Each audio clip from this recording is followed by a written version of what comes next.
winners? Let the pros show you how to make money.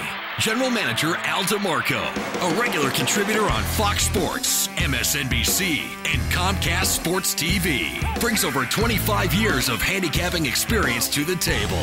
CEO Steve Budin, the author of Bets, Drugs, and Rock and Roll, is the man responsible for creating the online betting industry. Together, they lead PickNation.com, your #1 source for winners. Hi, everyone. Al DeMarco here along with Steve Budin. This is the Pick Nation Report, where every Sunday we break down your games in the NFL from a point spread perspective. Try to say that 3 times Not quickly. me. I mean, it's hard in the morning doing this. Peter Piper picked the point spread. Yeah. Hey, we've already discussed a number of the games on today's card. We are going to get to every single one of them and continue to field your calls as well and email questions too. Last week, the underdogs for the 8th time in the first 10 weeks of the season once again ruled the roost in Vegas. Only 5 favorites covering last week. Underdogs are 20 games over 500 so far this year. Home favorites, Steve, I'll tell you, not a good year to be a home chalk either.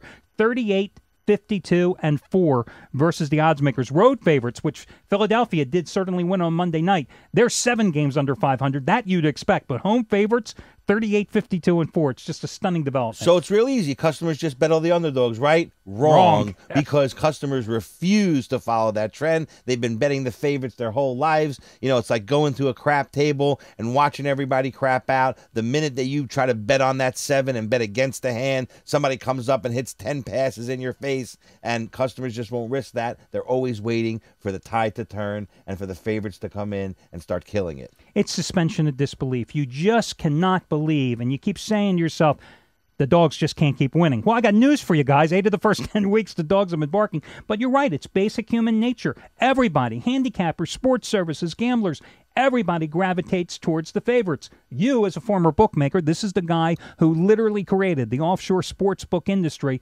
You, as a former bookmaker, you know that. And in setting lines, the odds makers know it as well. And what always protected us as bookmakers was the volume. You know, we didn't have to worry about whether the dogs won or the favorites won. As long as people bet a lot of games, everything always took care of itself because of the VIG was just too much for them to overcome.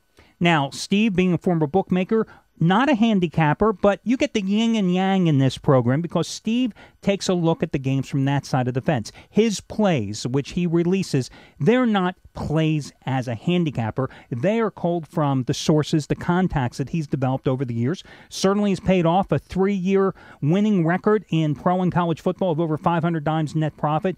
I think you've nailed 4 straight NFL winners and a 3-0 sweep last week. I'm going for my 4th straight NFL winner this weekend. But also this week I won on Saturday, I won on Sunday, I won on Monday. Like I said in the first half hour, I'm back. I am back. The Budin maniacs out there know it. We're getting the emails left and right. Everybody's excited, and they're ready to hit their man this week. Now, I've been a professional sports handicapper 25 years, but I'm not one of these guys that relies on computers to, spit out all these ridiculous trends, many of which I'll give you here on the show because you as gamblers, I know you guys love to eat those things up. But the thing with trends is... And that's the big difference, too, between our show and the pregame show that you'll watch. You know, oh, look, we got a call coming in right now. Tell them to hold on. But that's the big difference between our show, and like the regular pregame show. They're not going to tell you about gambling stats. They're not going to tell you about, how people are doing against the spread. They're going to talk about all the human interest stories that nobody really cares about. The puck pieces, which don't help you in deciding who to bet on today.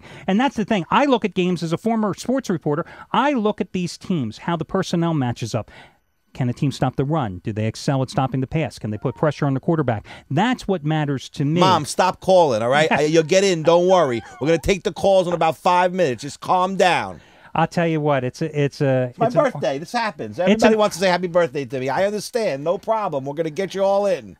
Let's go back to the phones. First guy we've got up is Troy, who's calling us, Dan from Dallas, who wants to talk about the Texans-Jets game. How you doing, Dan? Hey guys, love the show. I was just interested in the other Texas team and what's going on in against the Jets here. All right, well, the other Texas team is playing the other New York team, so we'll talk about the two redheaded stepchilds as they meet for battle here. Houston obviously lost a heartbreaker. last week with the fluke Hail Mary that they actually batted down right into the hands of the Jaguars.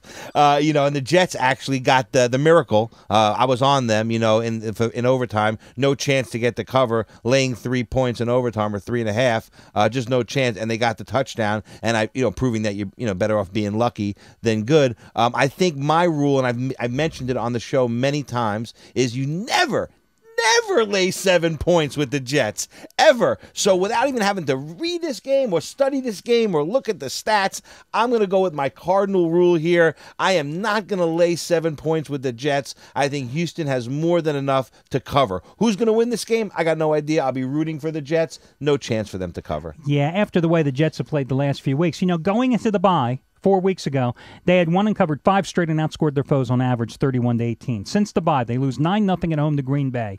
Need overtime to beat Detroit by 3. A miracle finish even to get to overtime. And then last week, a bigger miracle to beat the Cleveland Browns on the road in overtime again. So this team is also a money burner at home. They have only covered 4 times in their last 13 games as a home favorite. Now, true, they have won and covered all 4 in this series in recent years. But this Houston team, pass defense, they don't have a pass defense. Their defense is as holy as my lucky crap socks. I mean, they're number 32 in the league at stopping the pass. They're number 31 in the league in terms of overall defense. They're giving up almost 29 points a game. I just think that, Rex Ryan's defense is a fraud.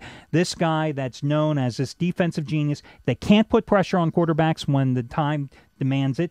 Other than without bringing the whole team. Exactly. He's not getting any pressure from his front four. And that's a big problem. Right, because then suddenly you're leaving everybody playing man-to-man back in the secondary. And when Colt McCoy can take advantage of that, Colt McCoy, let's be serious, Matt Schaub will certainly take care of it. I think this, if you're going to play this game, I don't even like the over because these two teams are so inconsistent. Gary Kubiak, so many thought that this was going to be the year for the Texans after one 500 year after another. They upset the Colts in week number 1. We were at the Golden Nugget in Vegas watching that game, and everybody thought this was the year for the Texans. Hasn't materialized. Kubiak's job is on the line. I think if you're going to play it, you play the Jets maybe in a teaser. I think they win it, -1 at home, but I would never lay 7, but I wouldn't feel comfortable taking the 7 either. Yeah, it'd be interesting to see if that moron, Brian Schottenheimer, finally wakes up and realizes that the Jets are only good when Sanchez is moving around the pocket left to right, avoiding sacks, and hitting that receiver that breaks open at the last second, 10 yards or deeper over the middle. That's his strength. If they start playing to their strength, they're going to be a lot better instead of just looking at the plays and just doing it from the book, like trying to make Sanchez into Chad Pennington. It's not going to work. And they should have some success that way. Right. This is a Houston team that has 14 sacks in 9 games. So Sanchez should not be under pressure. Then again, Cleveland put in pressure on him last week, and I would like to see the Jets come out here and reestablish the run. The team that was number 2 in the league in running is now down to number 4 because the last couple of games, it's almost like, oh, the run's not working, let's abandon it, we'll throw the ball some more. Strange, you have to have some consistency. You can pull out the trick play. You can try some various schemes, but you have to have some consistency. You are a running team. The Jets were successful last year through that great stretch drive right through the playoffs because they ran the ball with Thomas Jones and Sean Green at the time. Now, LT has replaced Thomas Jones. Both him and Sean Green have had very strong years. Yes. But they took the pressure off of Sanchez. And when you run the ball effectively, suddenly Sanchez is put in play action. Makes that play action pass work so much better, And that's where his strength is. 100%, I agree. So let me ask you this. You alluded to it earlier in your call there, the other Texas team. No comment on the Cowboys? I mean, hey, the boys are back. They won. Well, they had to win sooner or later, but they won last week. You don't like them this week? I mean, I have to say, after going through the first 8 games of the season, I can't do it. Gun shy. He needs therapy. I feel for you. I'm with him. I am the single worst person. I have the worst opinion on the Dallas Cowboys. Every time I think they're going to win, they lose. Every time I think they're going to lose, they win. So maybe I should tell you what I think about Dallas, and then everybody could just go the other way. Sure. I think that Dallas actually wins this game and wins big.